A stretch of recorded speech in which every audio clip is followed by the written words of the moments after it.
Hey guys, I just took this picture just because I wanted to show you how blue the sky is out here.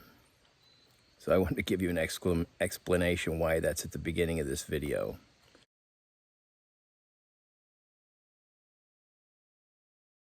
Hi guys, I'm John from John's Pipe Journey and also Snap-on John 100. And I'm doing this video because the last one I did, my phone shut off, and so I lost the setup of my stove, and that was something that I thought would be interesting to the John's Pipe Journey group, because they're not necessarily backpackers or hikers. They might not have seen that. So I'm having my coffee in my British Crusader cup. It's my favorite one. And I'm smoking my cool Missouri Meerschaum river reed stemmed pipe.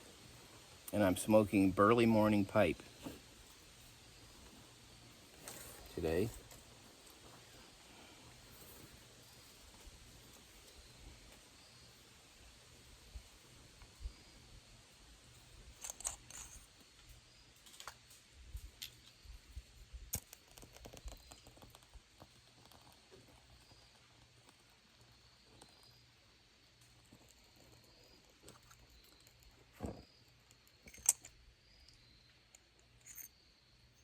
Wow, gasketed.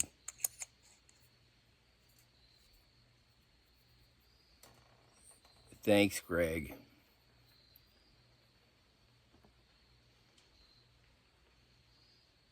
Okay, so I'll go ahead and set that up. I'll put some coffee in it. So, well, what I'll just use is I'll use this cup instead of the cup that I used before. That won't matter. So anyway, this is the stuff I talked about, but you missed. This bag is made out of Dyneema or DCF, Dyneema composite fabric. I learned how to sew during the pandemic, and so I started making these bags. I've got different kinds for different situations, backpacking and just all different things. And so this one could have been a skosh larger, but it's so light that if you feel like if you let go of it, it would float up. It's like it's as light as a leaf. And this kit I mentioned was Boundless Voyage. They're real inexpensive, but they nest. There's a cup and a cooking pot, and they are designed to fit the USGI canteen, which I have the Nalgene models of those, because the real USGI one's made out of nasty plastic that has chemicals that ooze out of it and also has a bad taste. So the Nalgene one is a really good replacement. So I have another one of these that I have that's, I just use this cup right here, and I've got my Nalgene canteen in it. And then this kit goes on the other side of my pack for short journeys. Gloves for keeping your hands safe. Also, I made this little, it's just the top of a lid, and I made this to put my burner on because sometimes you need the extra diameter, and it provides a little catch if I spill some alcohol that goes in here and not on the ground, because the alcohol I use burns with a clear flame. I keep it in this ultralight container. It is and I've got poisonous written on it. It's methyl alcohol, which is wood alcohol. It's real toxic as far as you don't even want to get it on your skin, but it burns really hot, so it's a really good one to use. Isopropyl alcohol, which is rubbing alcohol, doesn't burn as hot. It has more of a yellow flame, and it will soot up your pots and pans and turn them black. Okay, so the kit I have is all nested in here. And this is the stove section, which you saw a little bit of it last time. It's got this key ring on it to keep it together so I don't lose it. So the way this works is it's slotted, and so it nests right inside itself.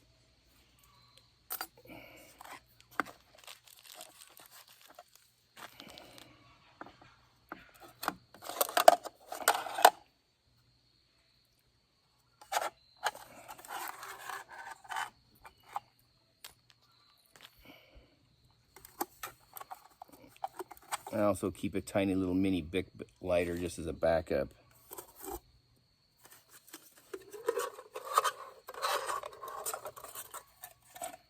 Okay, so here's the alcohol burner. It's titanium, weighs nothing, and it fits right on here on this little pan. And then this part sits right on top, right inside it, and that allows you to set something on it at the proper distance. It's the exact perfect distance off the flame for maximum heating. And this is a snuffer I made out of one of the larger aluminum beer cans. It's got carbon felt inside of it, and it just fits right over the top and snuffs it right out. It's really dangerous to try to blow your alcohol stove out because you end up causing a mess a lot of times, and then you can't see the flame burning on the ground or wherever it spilled. So I'm just going to put just a dab in here because I'm not really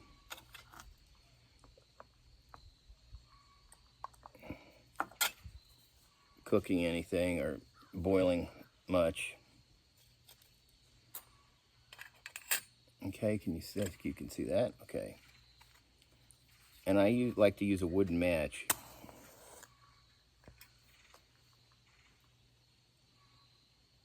Yeah, it's so hot, or so intense you can't even see that flame. And so you do the heat test. And then you saw the titanium windscreen that I put around it. I don't need to get that out again, I don't think, because you saw me fiddling with it in the last video. But then your coffee, it just rests right there. The part I like about it, the isobutane stoves are really loud. You feel like you're sitting next to a jet engine. And when I'm out in the woods, I want peace and quiet. And that's what this allows. It's slower. It might take, I don't know, 6 to 8 minutes to boil, this full thing of water. Yesterday, it was really fast. I don't remember, but I didn't have a full cup. But anyway, I'm not like, I don't have any appointments or anything to go to, so like I don't need it to boil water in like 1 minute or anything like that, or some crazy thing, because I'm not really interested in speed. I'm interested in quiet and peace and quiet. So that being said, I just wanted you guys to see this because for some reason my phone cut off, and it just so I missed that whole section of video.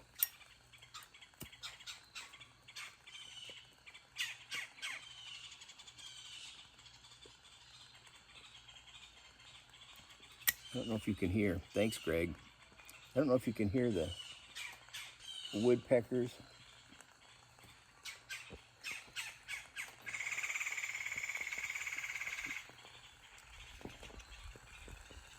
I love woodpeckers, and this woods is loaded with them. It's a deciduous woods.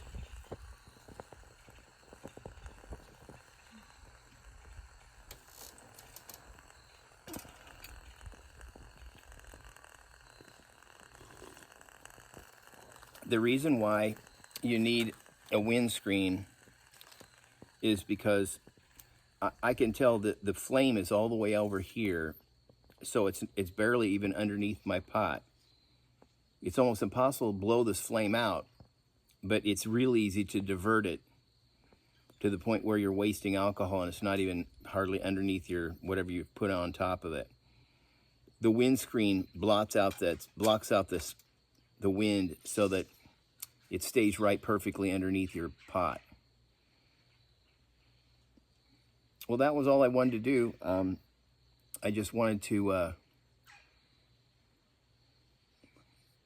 make a little video, a short one, just to stick this part in there because that got deleted out.